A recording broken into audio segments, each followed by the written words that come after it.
things I want to talk about is the logistics of having to make the trip from where we lived on the Persian Gulf to the mountain region. After the first discoveries and the travel through Sinai after the Egypt trip, we ended up back at our home community, and within 2 weeks we're back on the other side of the country.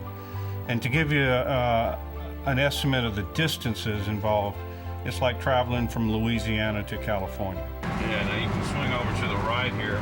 So it's a 2-day drive, 26 hours, or it was several flights and additional driving to get out to the mountain range. So immediately I went into planning mode and trying to just make the decisions on what the best routing was to get back to the mountain. Remember, we made this trip 14 times, so it was a lot of going back and forth. Sometimes we drove, sometimes we flew. I had to come to grips with, in my mind, that the idea that we would be traveling alone was breaking the primary rule of desert dwelling and desert camping and desert traveling. It was agreed among the expatriate community that you never traveled alone. The calling for us was, we didn't have a choice. There was nobody else that could travel with us. Nobody had the time nor could make the time. And it just worked out on my schedule that I was able to every couple of weeks take a 5-day block of time and was able to use that time in order to travel over to the Jebel Al Lawz area. So planning became a big issue. Getting the travel tickets and getting the things together became another big issue. So I developed a list of equipment that we would bring.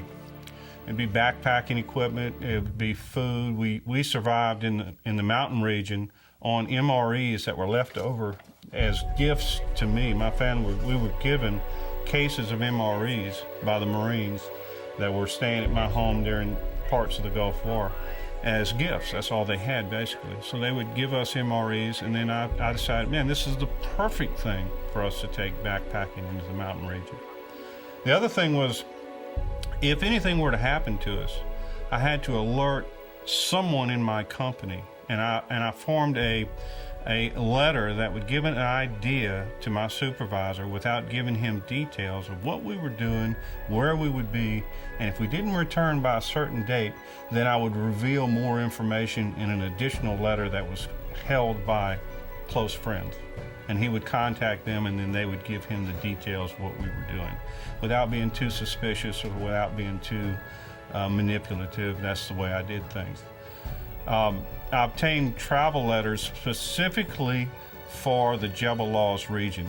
In the Eastern Province, they would write up in Arabic a travel letter that would state that this man is traveling to Tabuk, Jebel Al Lawz, and it would be written in Arabic on the letter, and then Duba and several other locations in the site. So I would have legal permission from the Saudi government to fly over, rent a vehicle, travel to the area, and return.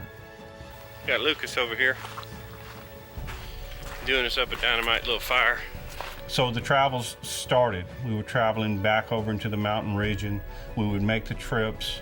We would stay at that local hotel in Tabuk. We would rent a vehicle, make the drive out into the mountain region, do what we could do in the 4 days, 5 days that we would have. Sometimes we had additional days, and then we would travel back to Tabuk, and more than likely we would fly back to the community.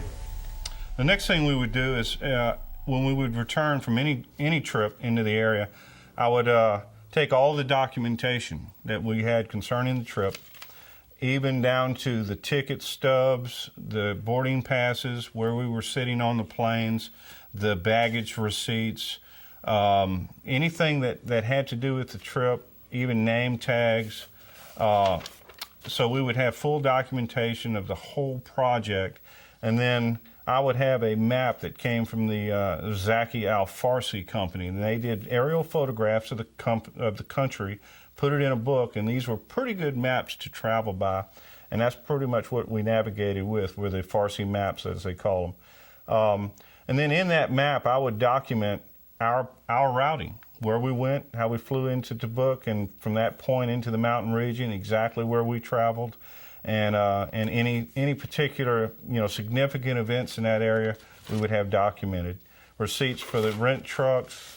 We have the special travel letter that was issued by the passport office, and other documentation.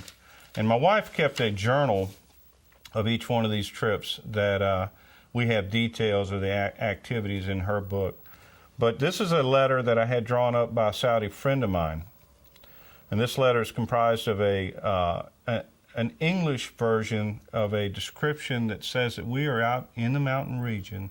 We've left our vehicle. We're camping. We're enjoying the beautiful mountains of Saudi Arabia, and that we would appreciate if they would protect our truck and not cause any harm. So this was translated by a English teacher, a Saudi English teacher, into Arabic so that it read well. And this was posted on the window of my truck when we left it, along with the travel letter. So that way we could leave the truck, go on up the mountain with our backpacking gear, so that they would appreciate us and leave our truck alone. So this is the package. Each one of the trips, each one of the 14 trips of the journeys into the Laws region, we have documented and put into a folder like this. Example of what rock climbing is all about. We found that it was going to become necessary for us to do some mountain climbing. Some of the sites were not accessible. You couldn't drive up to them. You had to backpack quite a ways to get into some of these areas. We're at 69, almost 7,000 feet here. So we went out and we bought, actually I had a friend of mine bring back from the U.S. some of the best equipment that he could find for us to use as backpacking gear. And this was the pack that I used. It's one of the largest backpacks that you can buy. Actually extends another foot above this. And normally we would weigh them. I weighed out at about 70 pounds. My pack weighed just enough to be under the 70-pound limit of the airline, and that's what I would pack it to. So this was convenient. It opened up real easy. We could get in. I had my camera sitting right in this area. I could snap the top off the pack, grab my camera, whip it out, and take video, and then put it back in, and it was well hidden when I would cover the pack back up. They have some compartments inside of this thing that we call the inner sanctum. That's the name of it. In the inner sanctum of the backpack, I wanted a couple things in there, and I carried scripture, the Exodus, the story of the Exodus, out to the mountain with us, so we would have this to actually read at location on the site. And what I would do is I had taken each chapter out of my Bible that came out intact, and then I taped it and bound it with tape, clear tape. And that way I could take it and fold it up like this and hide it in the backpack. Another way I could take it is I could put it in my pocket. And actually I went to work sometimes when I knew that I was going to be alone at night, and I would have this bit of my Bible with me. And I could do the study necessary to continue researching and working on the project. But the idea of that we were able to have the scripture was very precious to us, because the Bible is not allowed in Saudi Arabia. You have to smuggle a Bible in. That was brought in, and it was risky to get that in, the whole Bible, and then to take the bits and pieces not as not as noticeable, and it was able to be hidden, put in my backpack, and carried up the mountain with us. And we did read a lot of the scripture from these texts on the mountain. And when we went to what we believed to be the covenant site, we were able to take the actual scripture out and read chapter 24, which describes all of the events that we believe happened at this location.